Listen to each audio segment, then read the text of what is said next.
This is a production of World Video Bible School. To God be the glory.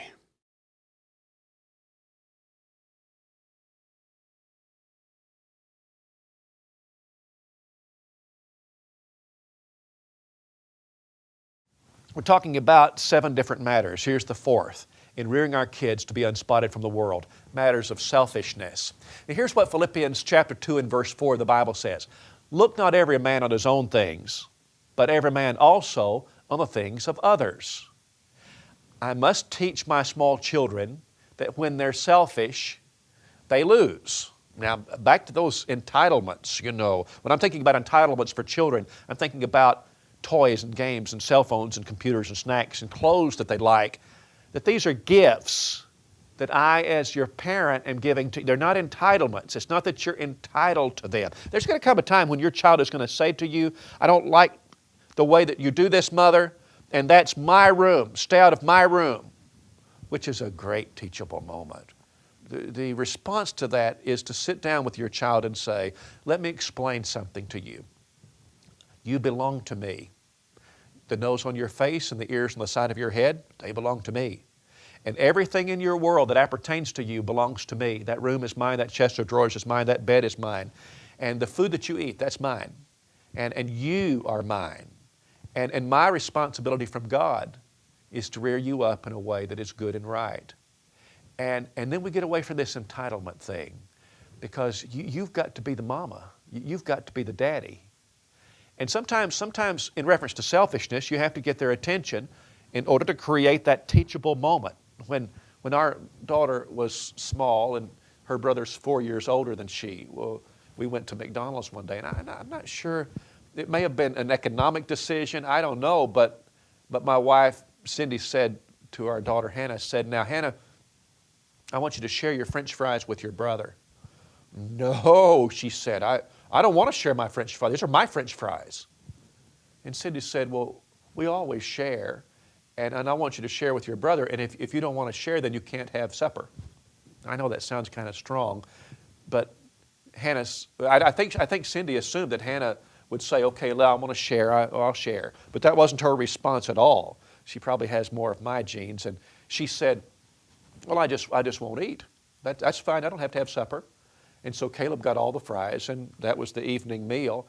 And we went on through the evening. Cindy said, now, Hannah, I mean it now. If you make this decision, no snacks tonight, no supper tonight, that's your decision until you decide that you're ready to be somebody who shares. She'd made her decision. She dug in her heels. But this miraculous thing happened. By the next morning, before breakfast, Hannah became the most sharingest thing you ever saw. She couldn't wait to share with her brother. She was so cooperative. You know what happened, of course, is that we created a teachable moment. Your children have to learn unselfishness. But bake cookies with your kids and take them to the nursing home and get them around those beds of those folks who will love them so very much. Sometimes it may not seem so pleasant to be there, but it's good for your kids. Now, number 5, let's talk about matters of money. In the education of your children, at some point, you'll do them a favor to teach them about money. Now, allowance is something that, of course, is commonly given by parents to their kids. And I think allowance is a good idea, provided this: allowance is not pay. I think this point is very important. Allowance is not pay for work that you do in this house. Now, see, we have chores. I think it's good to put them on the refrigerator on a piece of paper, and every person in that house, every child has chores to do. And we each in this house, Mom and Dad and the kids, have our own chores, jobs that we do because we're part of this family. Now, those responsibilities communicate to the children. They may not appreciate this at the time, but it communicates that we all pitch in because our family represents kind of a corporation. This is our own little world here, and everybody has to pitch in and be a part of this. Allowance is not something I'm giving you to pay you to do these things. Those are your chores. That's because you're part of the family. Allowance is what I'm giving you because I want to teach you how to handle money. Now what about this? What if Daddy becomes the bank? Be the daddy bank. Get a get you a book for bank keeping, the figures, and let Daddy be the bank. So when the child gets an allowance, then the daddy will teach about depositing the money. You can deposit the money into the bank. Now, here's why you would want to do that, is that every month I will pay you, let's say, and you need to make it a nice round number so that they can remember it, I'll pay you 10% interest on whatever money you have in the daddy bank each month. Now, of course, you'll explain that. Of course, you'll make them understand. But what you're doing is that of course, 10% of a small amount like that, it doesn't amount to anything, but the 10% will help them to understand the principle. And what you're doing is to teach them that saving money is really a smart thing to do. And they'll watch that interest accrue, and they'll watch the money as they make these deposits. It'll grow, and they'll find some satisfaction in saving their money. And the Bible teaches it's not wrong to invest and save money. Ephesians 4:28 says, "Let him that stole steal no more, but let him labor with his hands, that thing which is good, that he may have to give to him that has not, or that him that needs." Teach your children from their allowance to give to the Lord off the top. Now, I understand when they're very small, you want to teach them the habit of giving, and so you hand them a quarter or a dollar, and they just drop it in the plate, and they think that's fun, and I'm good with that. Teach us a habit, I suppose. But when they're old enough to have allowance and understand about having money of their own, the contribution to the Lord's work needs to come from that allowance. That's important because they need to learn that they sacrifice for the Lord. When they're old enough, let them create a job. People love to help a kid who's really out there hustling, work. A lemonade stand, I think that's a great idea. And of course, in our time with the dangers, you'd take precautions. Hannah and my wife Cindy went into the bread business. They would bake bread, and Cindy sat down with her, and they calculated how much the ingredients cost in a loaf of bread, including the electricity to run the oven and the flour and the whatever else is in that bread. And so they would bake bread, they would wrap it up, and then Hannah would take it in the wagon and go door to door in our little neighborhood and knock and say, "We just baked fresh bread and it's hot. Would you like to buy a loaf?" And so she'd bring the money. Of course, it took about 10 minutes the people would buy whatever bread. They loved a little girl in a dress and bread, and they would buy it. And so Hannah would come home, and she and Mother would sit down, and they would take out the money that they had invested in this for their ingredients, and then they would split the profit. And what you're doing is teaching your children how to handle money. And that's got to be a good thing to do. Now, at some point, you're going to have your children say to you, "This is my money," and you're going to let them blow it. Now, that's not going to be hard, not going to be easy to do. That's going to be kind of hard. You're going to let them blow their money, and there's going to be something they want, and it's going to require all of their money, and you're going to say to them, "I don't think that's a good use of your money, but if that's what you want to do, then you can do that." Now, that would be a calculated decision. With our son, it was about some Michael Jordan tennis shoes. I mean, he really wanted them, but they were very expensive. He had worked in his little money-making venture, and he had the money to buy them. It would take all of his money to buy these tennis shoes, and we would buy his tennis shoes, but we were going to buy them, he outgrew them so fast. We would buy the discount tennis shoes, and they were perfectly all right, but they just weren't trendy. So he bought these shoes with his own money. And you know what? The expensive shoes wore out as quick as the inexpensive shoes.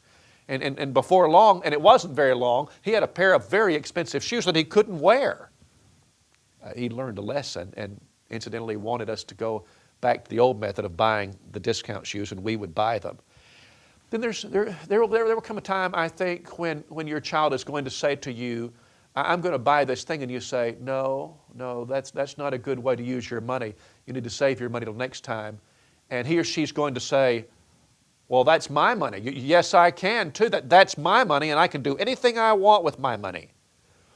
Which is your cue to go back to the speech about how that you belong to me, and your room belongs to me, and your dresser, and your nose, and your ears, all of that belongs to me. You had the parent speech, and you're having that teachable moment. The whole thing about money in this discussion is that I need to train them about how to handle money, about how to care for money, how to save money. And that's the point. All right, here's number 6. The matters of morals. We've got to deal with this. Listen, parents, we can't ignore this, nor can we make decisions that direct them in the wrong way. We can't just be aloof to this, where we assume that we can go along in some practices that will lead to immorality, but it won't because we're Christians. We've got to make deliberate decisions to help our kids grow up with a backbone, with convictions about what is right and what is wrong with reference to morality. Now, it's a great battle going on out there with Satan, and sometimes it's hard to tell who's winning with the kids. It's going to be about mass media. It's going to be in your family about what kind of music your kids listen to. Do you know what your kids listen to? Do you know from the CDs? They got the things in their ears. Do you know what they're listening to? You need to find out what they're listening to, because go online sometime and look up the top 40 on the pop charts and read the lyrics. But you better be sitting down when you do that, because you're in for a real shock. If you haven't done this. We need to be careful about what our kids are listening to. We need to know what our kids are listening to. Television's the same way. Now look, we can't just take this smug attitude, parents, that says, if Hollywood turns it out, we got to see it. I think that the television can be enemy number 1 in your family. I don't think it's wrong to have a television, but it's wrong to have one and not control it. So make some rules that are hard, fast, concrete rules in your house about that television. If it starts using this profanity, we're either going to change it or turn it off right then. If they start doing this sexually, or you have this, they start taking off their clothes, we're going to either turn it off or change the channel right then. No exceptions. Now listen to me. I'm Dad. I bought that television. If I can't control it, I know how to unplug it and get rid of it.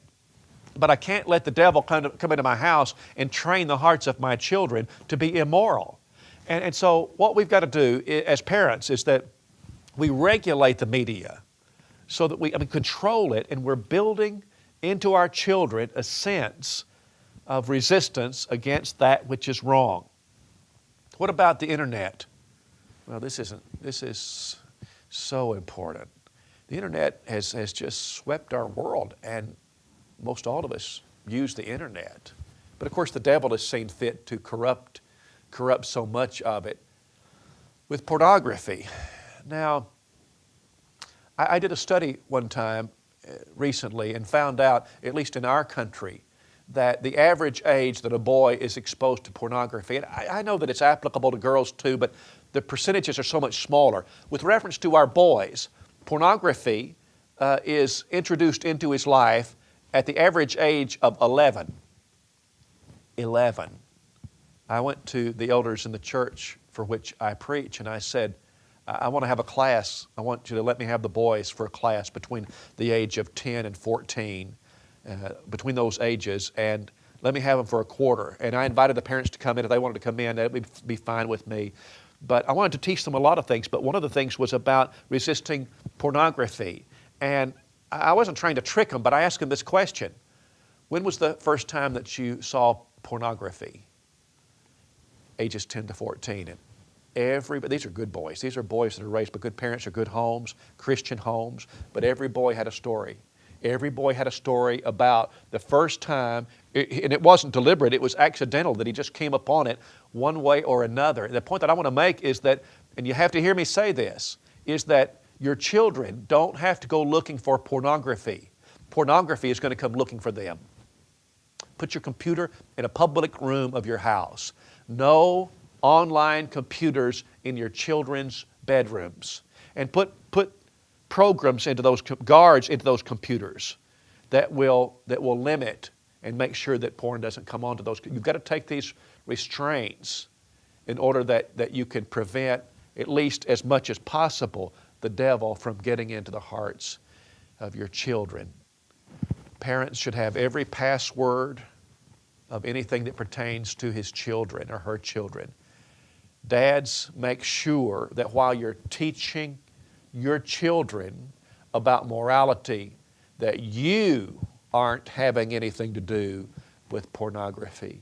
Be sure to keep your computer use and your television watching and your movie watching. Be sure that you're keeping pure, because you cannot teach what you will not do. Now, what about modest apparel? Let's talk about clothing. So I know that Christians are just about the only ones who talk about this. But it's because the Bible says something and because good reason dictates that we do. Had a father come to me the other day and he said, he has 2 teenage daughters, beautiful girls, and he said, Glenn, we're having a struggle over modest apparel. And my girls are good girls and they want to do what's right, but they have pointed out to me that the Bible doesn't actually say that this is how short is too short, this is how low is too low, or this is how tight is too tight. And I want to be able to give them a good answer, for a biblical answer for how we judge this. I think that's a good question. The answer is that God put the best judge in the world in your house. His name is Daddy. I mean, think about it. Dad, I'm talking about a Christian father. A dad happens to be a man himself, so he understands this issue. But furthermore, he loves you enough to die for you. You take that combination, he's the best judge. And so when our daughter was growing up, and she's married now, when she was growing up, she would buy a new dress or have some sort of a different kind of clothing, and she would come in, and before she went out, she would say, Daddy, what about this? And I would do this.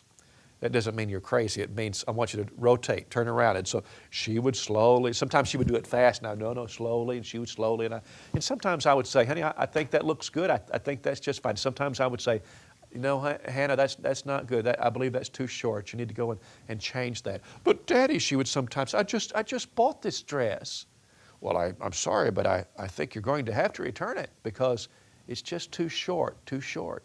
I love her so very much. And I understand the thing about modest apparel and the importance of it. And 1 Timothy chapter 2 says that women are to dress with a sense of understanding and shamefacedness and sobriety and modest apparel.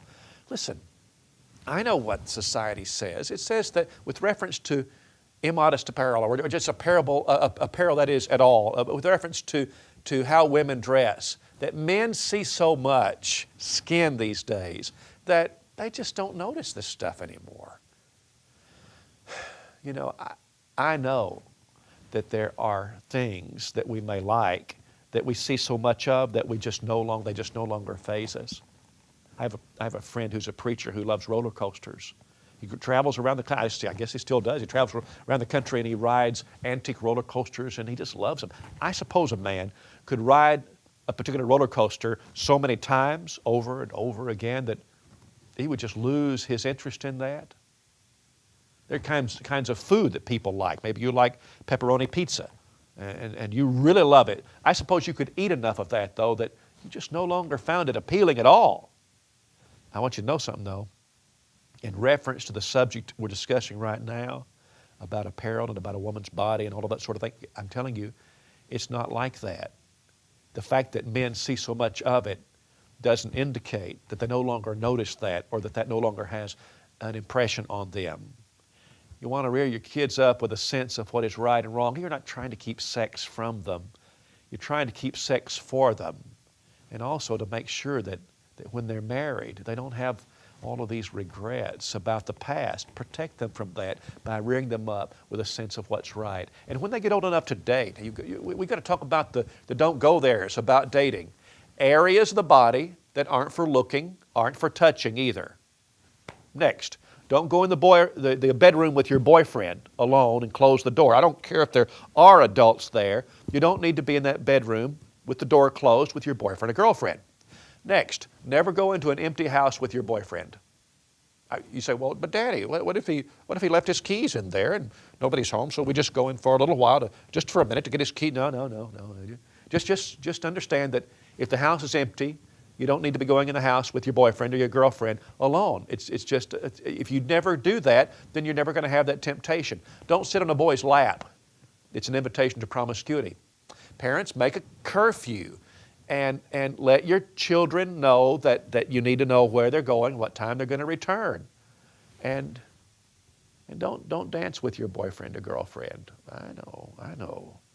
I just never did grasp this, that what we're saying as Christians to our children is we want you to live pure lives. We want you to save sex for marriage. And then we send them to the prom or to some party where there's dancing. And how that it works is you dim the lights and you move your body seductively to the beat of music in front of you're 17 years, 18 years old. And already she's driving you crazy with the way that she looks. But what we're doing now is that we're having a dance, and so that she's going to move her body to the beat of that music, and somehow that's supposed to be a healthy thing.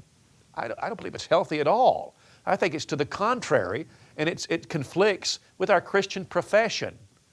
What we're trying to do is to teach them with scriptural principles and with a love for their hearts and their souls and their whole lives to be moral in the way they think and the way that they act. Number 7, here's the last one. Matters of conscience.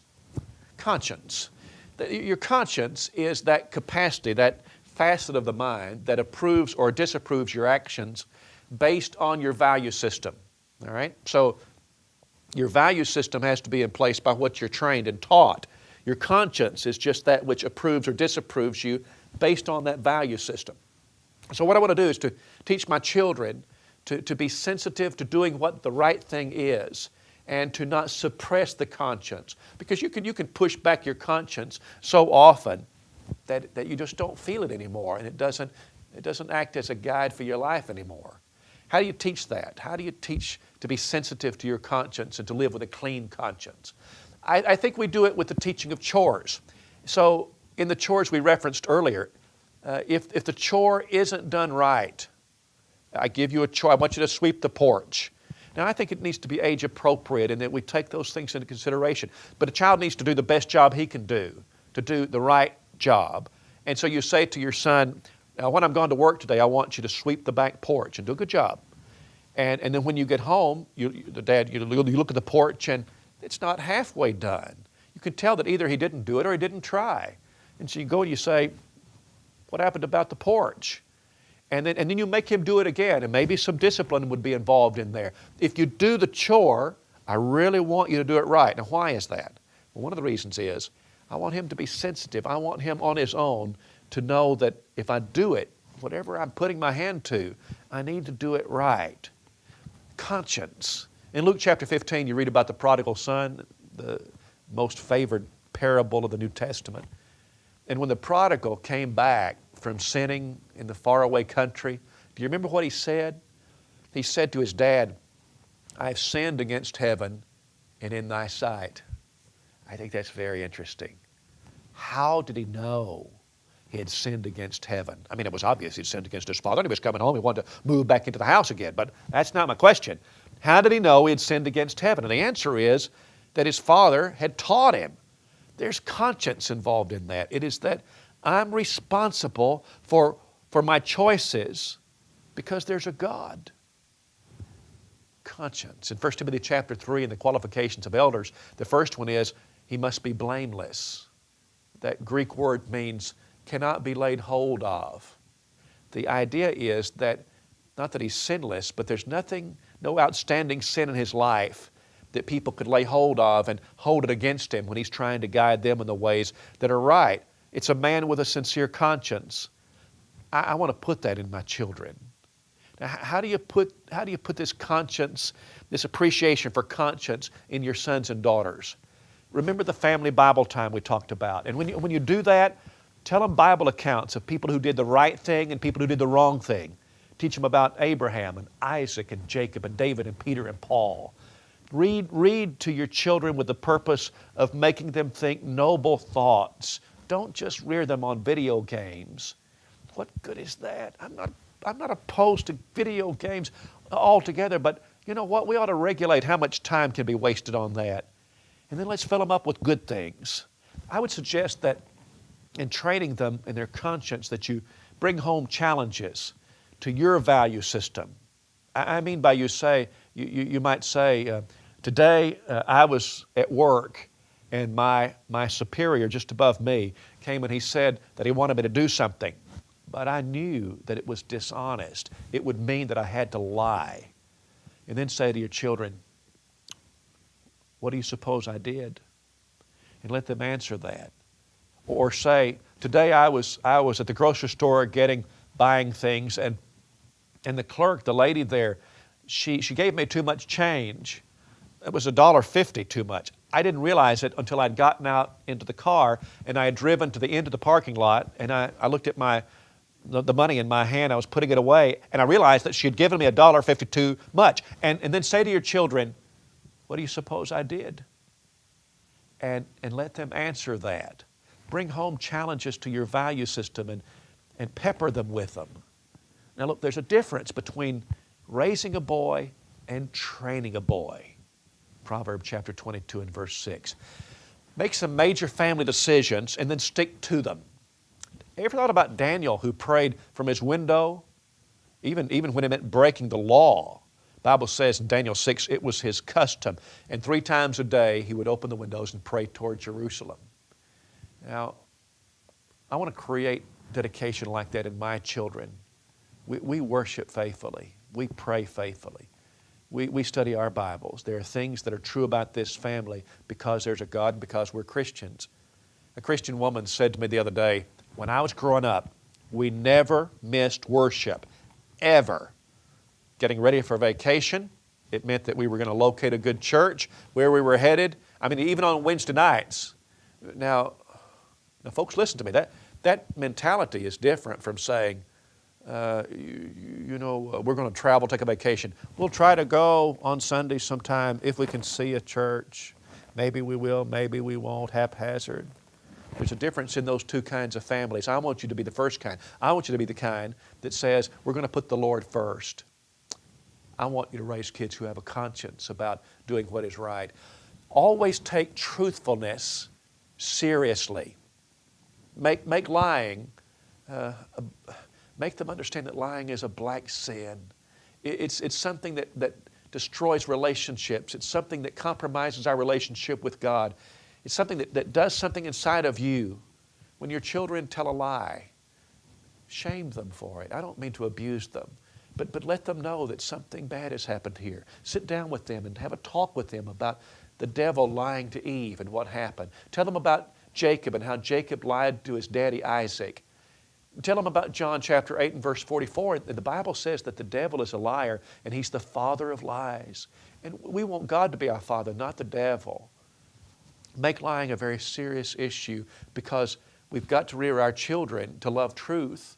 If they're going to be raised in the nurture, the admonition of the Lord, if they're going to be raised to walk separate from the sinful world, if we're going to keep them unspotted from the world, they've got to have a love for truth.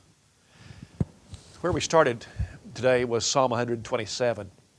It's a beautiful concept, but it informs us of something very important. Except the Lord build the house, they labor in vain that build it. You and I, parents, don't have enough human ingenuity to build a successful home without the Lord. God bless you as you work every day to rear your children to know the definition of true success, to live our lives, and to go to heaven.